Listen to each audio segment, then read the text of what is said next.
करते हैं management as a profession. क्या मैनेजमेंट प्रोफेशन है या नहीं है? तो सबसे पहले हम ये बात करते हैं कि प्रोफेशन होता क्या है। प्रोफेशन के लिए अगर मैं वर्ड यूज़ करूँ तो बेसिकली बुक में से एक वर्ड यूज़ करूँगी जिसमें हमारा प्रोफेशनली किसी चीज़ में एसोसिएट होना ज़रूरी है। जैसे प्रोफेशन है क्या, वैसे कौन कौन से प्रोफेशन है हमारे पास सामने अगर हम देखें, जैसे सीए एक प्रोफेशन है, ठीक है, क्योंकि उसमें आपको प्रोफेशनली इन्वॉल्व होना पड़ता है, उसमें आप पढ़ाई करते हो, एंट्रेंस देते हो, हमारी ICAI मतलब इंस्टीट्यूट है, वहाँ से हमें पास आउट होना बहुत ज़रूरी है। इसी तरीके से अगर हम देखें लॉयर भी एक प्रोफेशन है जिसमें वो पढ़ाई करता है, एंट्रेंस देता है और पर्टिकुलर उस बार काउंसिल ऑफ इंडिया से वो बाहर निकल कर लॉयर बनता है। सेम MBBS के साथ होता है, मतलब जो भी डॉक्टरी करते हैं, MBBS करते हैं, तो सबका प्रोफेशन यही होता है। प्रोफेशन में हमारा सर्विस मोटिव होता है कहीं ना कहीं कि हमें सेवा भावना के साथ आना है, राइट गाइज। तो प्रोफेशन क्या है, जिसमें आपका प्रोफेशनली एसोसिएट होना उस इंस्टीट्यूट से जो उसके बन रखे हैं वो बहुत ज़रूरी होता है, ठीक है। इसी तरीके से जैसे मैंने बताया साइंस के 3 फीचर्स थे, हमारे आर्ट के 4 फीचर्स थे, प्रोफेशन में 5 है, ठीक है। तो वो थोड़ा आपको लर्न करने में भी हेल्प मिलेगी कि साइंस के 3 हैं, आर्ट के 4 हैं और प्रोफेशन के कितने हैं, टोटल 5 हैं।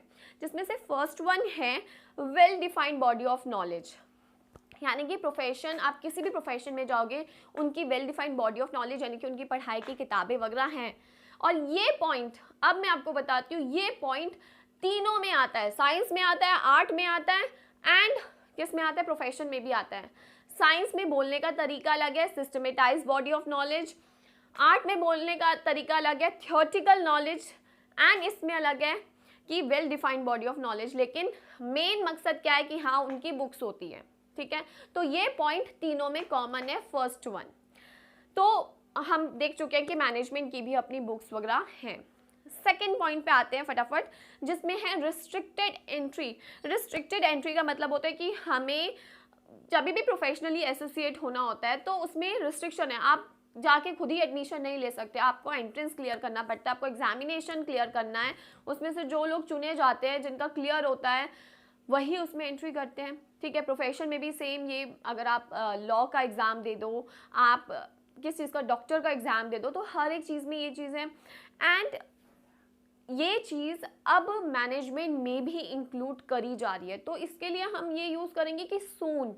अभी ऐसा नहीं है कि आपको मैनेजर बनने के लिए आपको ये एग्ज़ाम पास आउट होना ही चाहिए, अभी तक नहीं था, हम एक्सपीरियंस के बेस पे भी मैनेजर बन जाते थे, लेकिन सून ये चीज़ आ रही है, ठीक है। तो मैनेजमेंट की अगर हम इसमें कंपेयर करें तो soon it will be included in management also, ठीक है।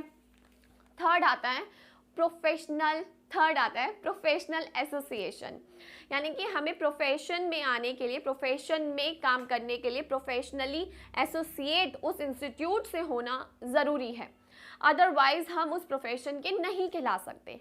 बट मैनेजमेंट में ऐसा नहीं है, but soon it will be included, कर दिया जाएगा, क्योंकि अब मैनेजमेंट के भी इंस्टीट्यूट बन रहे हैं, जैसे इंस्टीट्यूट ऑफ मैनेजमेंट, ठीक है, तो IIM भी है, ठीक है। तो बहुत सारे इंस्टीट्यूट अब मैनेजमेंट के भी क्रिएट हो रहे हैं, एक है ऑल इंडिया मैनेजमेंट इंस्टीट्यूट, ठीक है, और एक था ऑल इंडिया मैनेजमेंट एसोसिएशन है, तो ये भी अब बन रहे हैं, जिसकी वजह से आप अगर इसमें एंट्री करते हो, पढ़ाई करके निकलते हो, तभी आप मैनेजर बनोगे। बट अभी कहीं ना कहीं ये कम है, बट अगेन हम इसके लिए क्या वर्ड यूज़ करेंगे, soon it will be included, right guys. इसके बाद आता है एथिकल कोड ऑफ कंडक्ट। हम जिस भी प्रोफेशन में जाते हैं ना, उनका एक कोड ऑफ कंडक्ट है कि किस तरीके से उसको चलाया जाएगा, कौन कौन से रूल्स निकल के आएंगे। जैसे institute of chartered accountant of India ICAI के कोड ऑफ कंडक्ट है कि कैसे हमारे अकाउंट्स मेंटेन होंगे, टाइम टू टाइम वो लोग चेंजेस करते हैं। तो मैनेजमेंट में अभी तक ऐसा नहीं था, बट वो अगेन सून उसमें भी वो लोग चेंजेस लेके आएंगे, लेकिन अभी तक ये फीचर हमारे मैनेजमेंट में अवेलेबल नहीं है, राइट गाइस। इसके बाद फिफ्थ फीचर आता है हमारा सर्विस मोटिव, कि भाई सेवा भावना से हमारा जो भी प्रोफेशन है वो सेवा भावना से जुड़ा होता है, चाहे वो लॉयर है, डॉक्टर है, टीचर है, व्हाटएवर। तो लेकिन मैनेजमेंट में सेवा भावना तो देखो था नहीं, बट वो इंक्लूड कर रहे हैं कि हम कर देंगे कि मैनेजमेंट अगर बिजनेस चला रहे हैं तो उनके भी कुछ सर्विस मोटिव बनते हैं for their society, for their employees, तो वो इसको भी इंक्लूड करने के लिए कर रहे हैं, बट नॉट फुली प्रेजेंट। हम देख रहे हैं कि मैनेजमेंट प्रोफेशन के जो पांचों के पांचों हमने बात करें, फर्स्ट को छोड़ के बाकी चारों कहीं ना कहीं अब इंक्लूड करे जा रहे हैं, लेकिन कंपल्सरी नहीं हैं।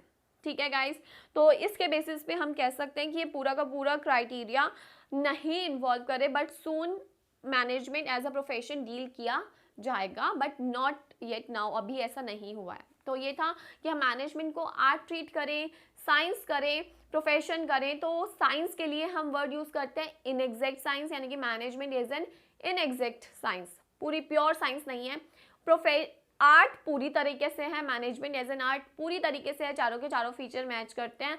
एंड प्रोफेशन के लिए फर्स्ट फीचर तो पूरा मैच करता है, बट चार जो फीचर्स हैं वो पूरी तरीके से मैच नहीं करते। Soon it will be included. तो गाइज ये था nature of management. I hope आप लोगों को समझ आया होगा।